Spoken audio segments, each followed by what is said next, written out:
আমি বলবো আপনার টমেটো কেন খাবেন। টমেটো একমাত্র খাবার, হ্যাঁ, যেটা দেখেন আমি তো উড়ে যাচ্ছি না, লোকজন নাই, কিন্তু মালিক নাই, তাহলে উড়ে যাম। এই দেখেন, দেখা যায়নি ক্যামেরাম্যান, সেই ফ্লেভার। তো আমি বলবো টমেটো কেন খাবেন।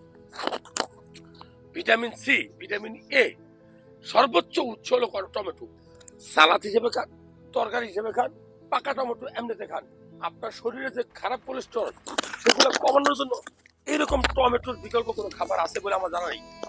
এই জন্য টমেটো আপনার চোখের পাওয়ার বৃদ্ধি করবে, আপনার রোগ প্রতিরোধ ক্ষমতা বাড়াবে। ভিটামিন সি সেই পরিমাণ থাকে। ভিটামিন সি শরীরে খাবার মাধ্যমে গ্রহণ করতে হয়। টমেটো, এই যে আপনার ধরেন এই যে কাঁচামরিচ, হ্যাঁ, এই কাঁচামরিচ, এই যে আপনার লাউ শাক, হ্যাঁ, ফুল, এই সকল খাবার গ্রহণের মাধ্যমে ভিটামিন সি পাবেন, ভিটামিন এ পাবেন। তো আমি বলবো যে এই ধরনের সবজি খাবেন, মানুষকে খেতে উৎসাহ করবেন। মাংস বয়কট করবেন, মাংস যত কম খেতে পারেন তত ভালো থাকবেন।